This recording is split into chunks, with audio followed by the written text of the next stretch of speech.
It's kind of funny how normally I have this beginning quip that I'll do before the intro goes in, but I don't know, this time it's different. It's not about being funny or trying to show that there's something super interesting going on in the world cuz this is more of an appreciation type of episode than anything. Cuz I don't know how I can put it. May last year, that was when the idea of starting the podcast kind of came up. And from May all through June, I sort of envisioned the idea and pictured it in my head. The idea of having a podcast that would carry on a lot of the qualities and features that I had from my days in campus radio to a more commercial, a more open and online space. And that's sort of what I did. And once I got some cash, sent it to my brother. He went upped the cash with some of his own and got me a mic and sent it over. Yo, I'm not gonna lie, I was kind of pumped, a little bit scared, a little bit nervous, but on July 14th, I got on the mic and I recorded the pilot and the first episode.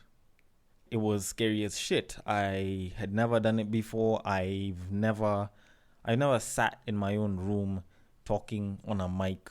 Hell, probably guys that do voiceovers might be used to this or some shit. And maybe people that have their own shows on radio might probably be used to this shit. But it was like my first time. I had never really done shit on my own in such a way before. But like episode 0 down, trying to give some context to what the podcast is going to have. And then, there was the first 3 sets of shows that were there, which was last week was Fire, Battle of the Sexes, and the fan favorite section. And I did those. I used to release one episode from each one of the 3 series every single week. And I did that straight for 10 weeks. Hell, I actually still even have the piece of paper where I wrote the first 10 episodes of Battle of the Sexes. It's a bit mad thinking about it right now that it's almost completely a year. It's actually pretty much a year because we turned one on July the 15th that I started this. And what's even more mad is the fact that we're at 100 episodes. Because I don't think there's that many people that have gotten round to celebrating the fact that they've released 100 episodes of just about anything. And I'm looking at how it is that I started and I'm looking at what I am right now. And to be quite honest, if anyone's been listening for long enough, if anyone started listening from the beginning, then they'd probably notice that there has been some level of a change. Because what started out as me doing 3 shows, trying to show that I was more of a devil's advocate, trying to give a bit of a catalog for my trial and entry into commercial radio. What started out as me delivering a rant heavy episode, sort of attacking one side over the other, and sometimes to some level just plainly just throwing shade on one end, has sort of turned into me trying to address social issues. It's turned into a podcast where I can debate social issues. I can bring out a lot of the BS that a lot of people put out online and also offline in real life and discuss it. Like it's actually been quite a bit of an evolution. And maybe if you go and you listen to the past 99 episodes progressively, then you might sort of notice a change. It might not be noticeable for some, but you might just notice a change. For someone who used to talk about sex a lot, I've sort of realized that there's a little more to a lot of these situations than just sex. It's kind of odd when you think about it though. And I'm not gonna lie, 100 episodes down, I have nothing but mad appreciation and thanks to each and every one of you. To everything that we've managed to accomplish over an entire 99 episodes, which is probably why I didn't make episode 100 either a Battle of the Sexes or a Tweet Street episode or a Break Time on West Side extra episode. I did it almost exactly like the pilot. So no background instrumentals, just one intro.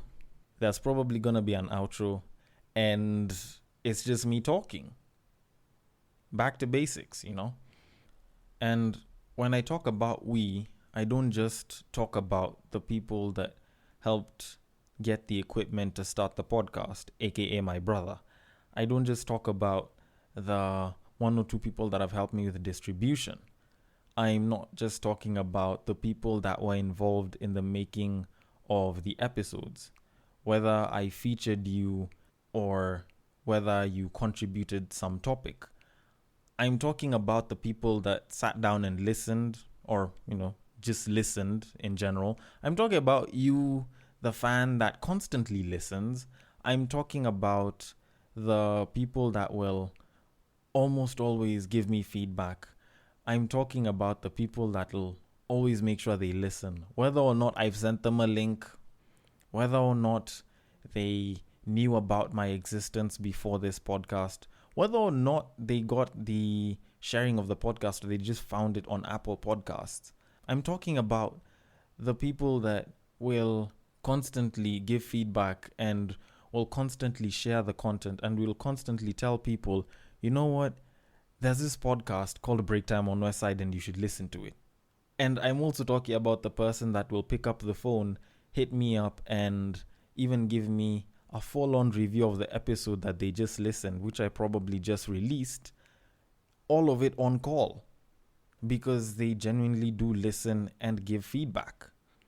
I'm appreciating each and every one of you, because each and every one of you that have listened, that have shared, that have given feedback, that have shown love, that have told your friends about the podcast, told your friends that there's some guy who happens to have a podcast, who happens to stay in Nairobi, Kenya, who happens to have a couple of different views and such, that, you know what, he's actually pretty interesting. You should listen to him. I'm appreciating you. Like, this is my way of saying thank you so much. I don't think I'd have clocked 100 episodes if it wasn't for you guys. Because some of you guys are the reason why I kept on pushing. The ones that came back and said, you know what, I love your sound. I love the fact that you've made sure that you sound really good and you're not just making shit and expecting people to share it. I appreciate you.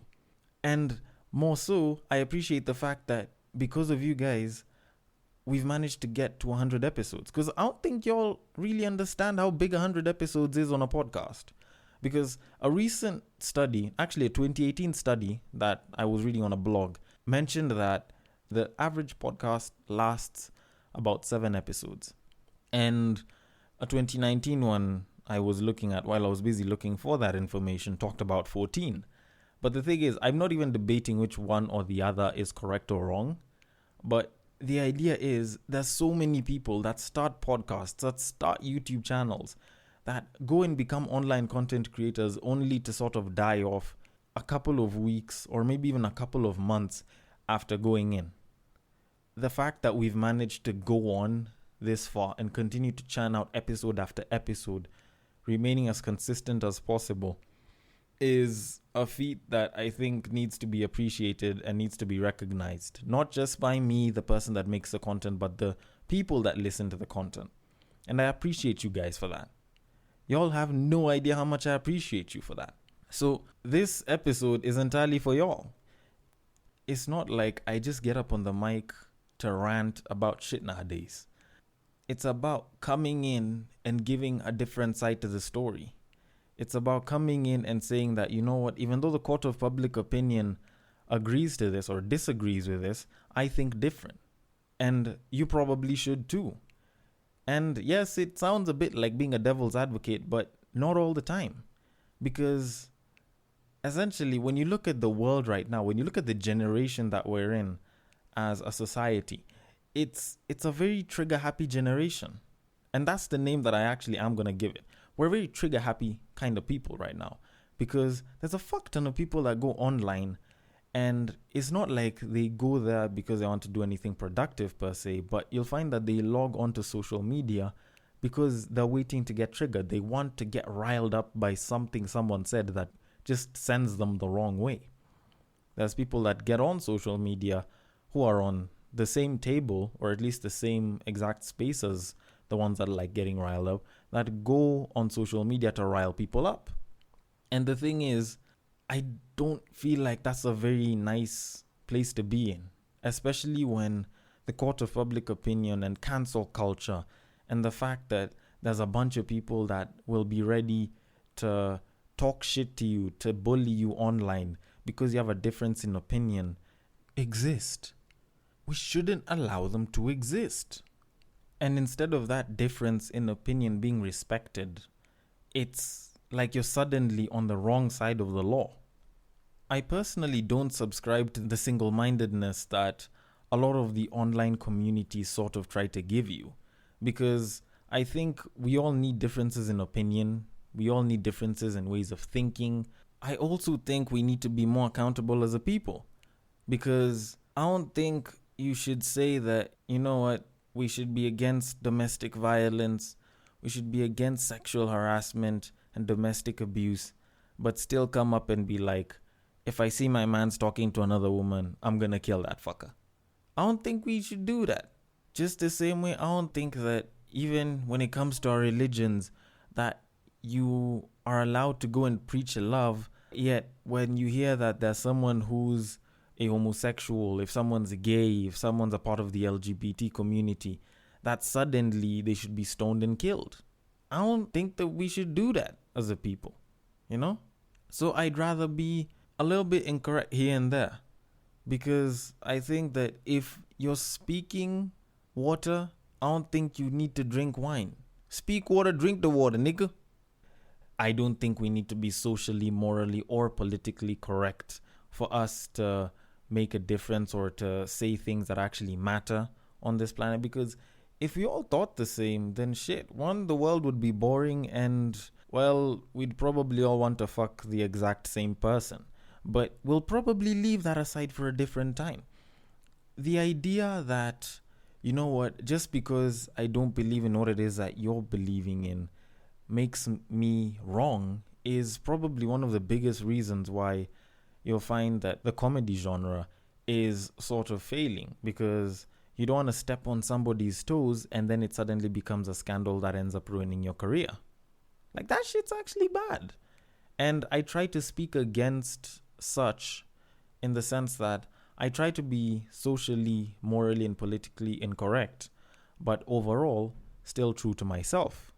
Because at the end of the day, I'd rather be true to myself than lying so that I can agree with everyone else, because that's just how I prefer to live. So if someone wanted to ask why it is that they should listen or they should continue listening to Break Time on West Side, then I'd probably say that there's about 99 reasons why they should continue listening. 100 if you count this one that they're listening to or that you're listening to right now. Because there's an entire boatload of content that's there, and there's an entire boatload of content that's coming in for the next roundup of episodes that we'll continue making. Because I expect to make another message sort of like this on episode 200 of Break Time on West Side. Because having 100 episodes is good. Having 200 episodes, man, that's even better though, when you actually think about it. But that being said, I'm not gonna lie, there's been quite a number of series that have been on Break Time on West Side. On the current roster, there's been 5 series that have gone, 2 that are currently running. And if you want to even count the Break Time on West Side extra that I did for Body Counts as its own series, that makes it 6. And by all means, that's not something small. So when I think about it, we've actually grown quite a bit, you and I. You as the listener, me as the person that's making noise on a mic, we've kind of grown quite a bit here and there. Whether you're the listener that started from episode 1 with me, or even started episode 1 a little bit later, whether you got in just somewhere in the middle, or whether you just started listening, say maybe a a few days, a few weeks ago. We've grown. And to the person that's listening after this episode, well, I'm not going to lie to you. You're a bit late to the party. But the good thing with a party that exists online is you can always go back and start again and enjoy the party. So thank you so much for being a part of the journey of Break Time on West Side from episode 0 all the way to episode 100. And I hope I'll continue making amazing content for you guys moving forward. And I honestly hope that I won't let you guys down, just the same way I hope you guys continue listening. And with that being said, I've got to make a few changes here and there. Our longest serving series, Battle of the Sexes, is getting a bit of a makeup. So, adjusted intro and adjusted instrumental whenever you're listening. Hopefully that should make it feel a little bit more professional besides the previous intro and outro, which some people had told me sounded a little bit like shit. But anyways, we move and we grow regardless. So that being said, this has been Break Time on West Side episode 100. The man on the mic has been and shall continue to be Sir Denver B. Thank you so much for being a part of the journey with me. And as I was told to say not too long ago, we'll catch you on the next break.